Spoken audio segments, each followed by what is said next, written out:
स्वागत है आपका करियर एकेडमी के यूट्यूब चैनल पर। तो आज की क्लास में हम केवीएस के लिए टीचिंग एप्टीट्यूड का टॉपिक करेंगे।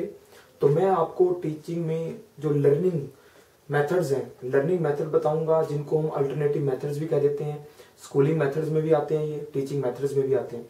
तो सबसे पहले शुरू करते हैं जो केवीएस टीचिंग मेथड्स हैं। सबसे पहले आएगा जी इंडक्टिव मेथड आता है, जिसको कह देते हैं हम आगमन विधि।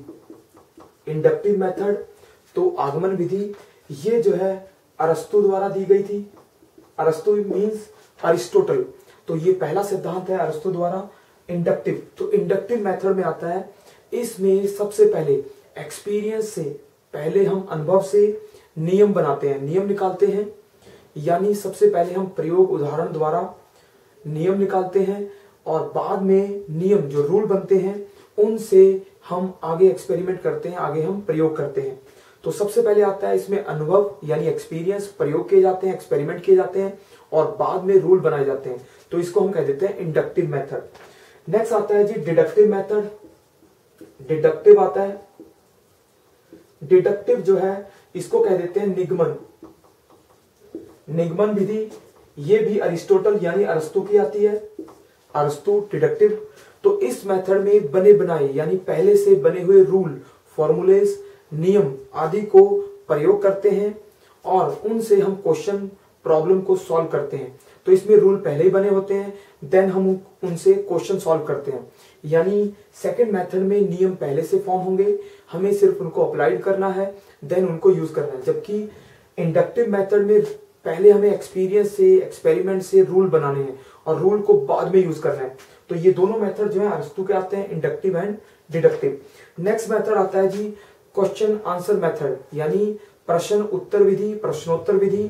तो क्वेश्चन आंसर मेथड जो है ये आता है सोक्रेट्स का यानी सकुरात का।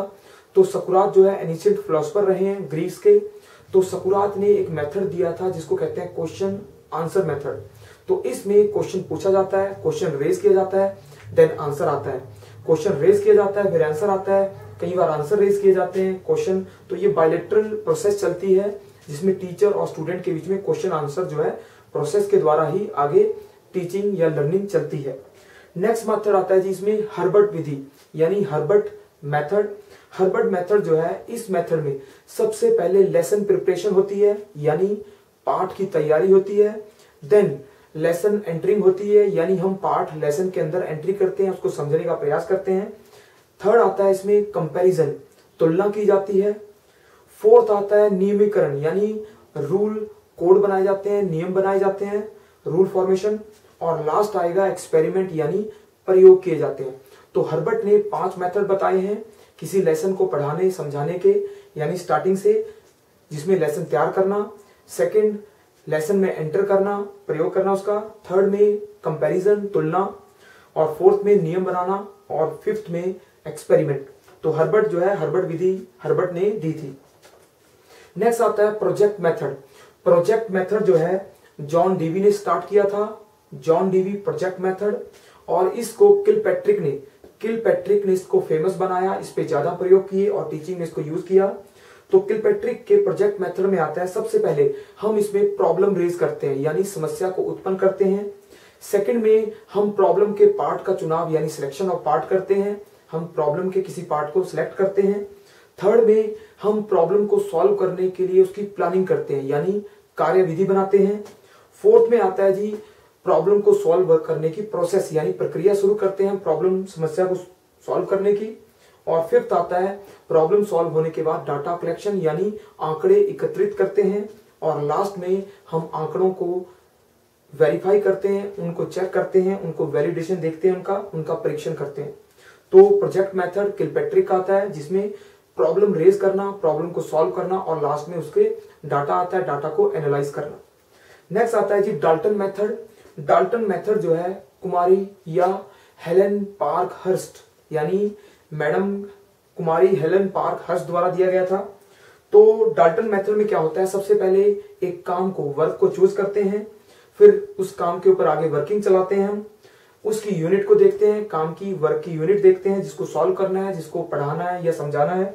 नेक्स्ट उस काम को, उस वर्क को हम लैब के अंदर लेकर उसको टेस्ट करते हैं, यानी काम को टेस्ट करते हैं, लेसन को टेस्ट करते हैं, और फिर लेसन के बाद, टेस्ट करने के बाद उसको क्लास में हम पढ़ाते हैं, समझाते हैं, उस एक्सपेरिमेंट के बारे में बताते हैं, और लास्ट में हम प्रोग्रेसिव चार्ट बनाते हैं जिसमें हमने वर्क की प्रोग्रेस जो है उस चार्ट में शो की जाती है। तो इसको मेथड को कहते हैं हम डाल्टन मेथड। डाल्टन दिया था हेलन पार्क हर्स्ट ने। नेक्स्ट आता है जी किंडरगार्टन मेथड। किंडरगार्टन जो है फ्रॉबेल ने दिया था, फ्रॉबेल का मेथड आता है। तो किंडरगार्टन में सबसे पहले प्ले, यानी किंडरगार्टन में प्लेवे मेथड सबसे मेन आता है, जिसमें प्लेवे के आधार पे बच्चों को लर्निंग कराई जाती है, उनको सिखाया जाता है। इसमें बच्चों को वो क्रिएटिव या एक्टिविटी बेस्ड चीजें कराई जाती हैं, प्लेवे कराए जाते हैं, जिनसे वो बेटर सीख पाते हैं। तो इसमें बच्चों को शिशु गीत, खेल खिलौने, उनके साथ एक्टिविटी जैसे प्रोग्राम जो है इसमें आयोजित किए जाते हैं। और सबसे लास्ट में जो एजुकेशनल प्रोग्राम होता है या लेसन होता है या सब्जेक्ट होता है वो बाद में कराया जाता है। पहले इसमें खेल कूद है, क्रिएटिविटी है, ठीक है जी, और लास्ट में ही लेसन पढ़ाया जाएगा। तो यानी एक्टिविटीज पहले और लेसन बाद में। तो किंडरगार्टन जो है फ्रॉबेल का था। नेक्स्ट मेथड आता है जी मोंटेसेरी मेथड। मोंटेसेरी जो है मारिया मोंटेसेरी का है। इसमें हम अपनी सेंसरी सिस्टम से बेहतर सीख पाने के लिए, यानी इसमें ज्ञानेंद्रियों, कर्मेंद्रियों का प्रयोग किया जाता है, आंखों, हाथों, कानों का, आईज का, ईयर का। तो जितनी ज्यादा चीजें हम विजुअल या उनको छूकर प्रैक्टिकल करते हैं उतना ही हमारा लर्निंग जो है बेटर होता है। तो मोंटेसेरी मेथड में बच्चों की सेंसरी सिस्टम पे फोकस किया जाता है ताकि उनके सेंसरी सिस्टम को और बेहतर किया जाए, उसके सामने विजुअल चीजें ज्यादा दिखाई जाएं और उनसे उनको सिखाया जाए। नेक्स्ट आता है जी ह्यूरिस्टिक मेथड। ह्यूरिस्टिक मेथड जो है ये आता है आर्मस्ट्रॉन्ग का। ह्यूरिस्टिक मेथड दिया था आर्मस्ट्रॉन्ग ने, और इसको प्रॉब्लम सॉल्विंग मेथड कहते हैं, यानी इसमें किसी प्रॉब्लम को सॉल्व किया जाता है। इस मेथड को हम डिस्कवरी मेथड भी कहते हैं, यानी खोजबीन। इसमें किसी भी बच्चे को एज ए डिस्कवरर, यानी किसी चीज को डिस्कवरी करने वाला कहा जाता है।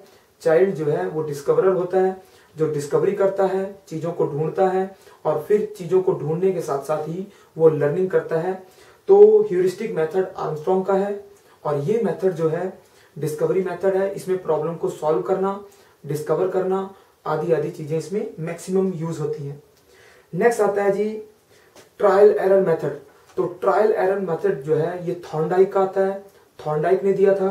तो इसमें पहले ट्रायल किए जाते हैं, बच्चे को चीजें दी जाती हैं, खेलकूद दिया जाता है, उनको क्रिएटिविटी वाली चीजें दी जाती हैं, और बच्चा जो है बार बार ट्रायल करता है, ट्रायल, देन ट्रायल से उसकी गलतियां, एरर आती हैं।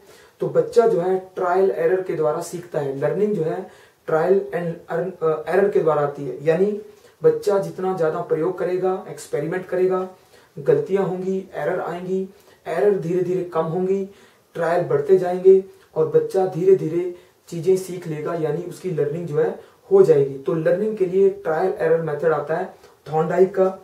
थॉर्नडाइक ने इसके बाद लॉ ऑफ इफेक्ट दिया था, यानी प्रभाव का सिद्धांत, लॉ ऑफ इफेक्ट। देन आता है लॉ ऑफ रेडीनेस, यानी तत्परता का सिद्धांत। रेडीनेस यानी हम कितने रेडी हैं, हमारा मेंटल सेट कितना रेडी रहता है चीजों को सीखने के लिए, उसको कहते हैं लॉ ऑफ रेडीनेस। और लास्ट आता है इसमें लॉ ऑफ प्रैक्टिस, यानी हम कितना प्रैक्टिस करते हैं, चीजों को कितना प्रयत्न बार बार करते हैं, सीखते हैं, रिवीजन करते हैं, वो लॉ ऑफ प्रैक्टिस आता है। तो थॉर्नडाइक के 3 मेन लॉ हैं, और ट्रायल एरर मेथड जो है थॉर्नडाइक का आता है। फिर आता है insight theory, insight method. Insight method कहते हैं हम गेस्टाल्ट थ्योरी को या गेस्टाल्ट सिस्टम को। इसको वर्दीमर, कोहलर, कोफका ने दिया था। Wertheimer, Kohler, Koffka, insight system. इसमें लर्निंग जो है सडन यानी अचानक से होती है, यानी बच्चा जो है चीजों को प्रयोग करता है, उनसे यूज होता है, काम करता है, पढ़ने की कोशिश करता है। जब प्रॉब्लम में बच्चा फंस जाता है तो अचानक से सडन सोल्यूशन आता है। तो सडन सोल्यूशन जो है इनसाइट यानी अंदर से अपने आप आता है, बच्चे की मेंटल एबिलिटी से आता है। तो जब भी बच्चा अचानक से किसी प्रॉब्लम को सॉल्व कर रहा है तो वो जो है इनसाइट थ्योरी होती है, सडन सोल्यूशन को ही हम इनसाइट कह देते हैं। नेक्स्ट आता है सोशल लर्निंग। सोशल लर्निंग होती है सामाजिक अधिगम, जिसको मॉडल सिद्धांत या मॉडलिंग सिद्धांत कहते हैं। बच्चा जो है समाज से, सोसाइटी से, टीवी से, कहीं से भी आइकॉन यानी मॉडल क्रिएट करता है, वो नकल करता है।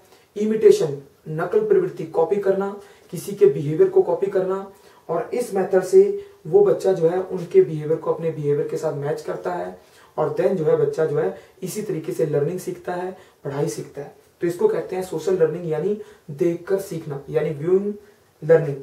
ठीक है जी। फिर आता है जी हमारा मॉन्टेसरी हो गया, थॉर्नडाइक हो गया। लास्ट आता है स्कैफोल्डिंग। स्कैफोल्डिंग जो है वाइगोट्स्की के सिद्धांत से पैदा हुआ था। स्कैफोल्डिंग, वाइगोट्स्की। इसमें बच्चा जो है बार बार खेल कूद से, कल्चरल एक्टिविटीज से, प्ले वे एक्टिविटीज से लगातार स्कैफोल्डिंग करता है, यानी बच्चा जो है बार बार सीखने का प्रयास करता है। तो स्कैफोल्डिंग है प्रोसेस ऑफ लर्निंग। तो ये दी थी वाइगोट्स्की ने। इसके अलावा वाइगोट्स्की का सेकंड सिद्धांत आता है ZPD, यानी zone of proximal development. Zone of proximal development, इसमें बच्चे के लिए टीचर की नेसेसिटी बताई जाती है। कुछ ऐसे टास्क होते हैं जो स्टूडेंट खुद यूज नहीं कर पाता, उनका प्रयोग नहीं कर पाता, यानी उनको एग्जीक्यूट नहीं कर पाता। तो ऐसी जगह पर जहां पर बच्चा जो है किसी और यानी अदर हेल्प या टीचर हेल्प के साथ ही काम करे, उसको हम ZPD कह देते हैं। तो ZPD और स्कैफोल्डिंग जो है ये वाइगोट्स्की का आता है, और ये हमारे टीचिंग एप्टीट्यूड का लास्ट सिद्धांत था, लास्ट थ्योरी थी। तो मैंने आज की क्लास में आपको कुछ मेथड कराए हैं, जिसमें जस्ट उनकी डिस्क्रिप्शन दिया है, शॉर्ट डिस्क्रिप्शन दिया है। तो मुझे उम्मीद है कि ये लेक्चर आपको पसंद आया होगा। तो लाइक करें, सब्सक्राइब करें। धन्यवाद।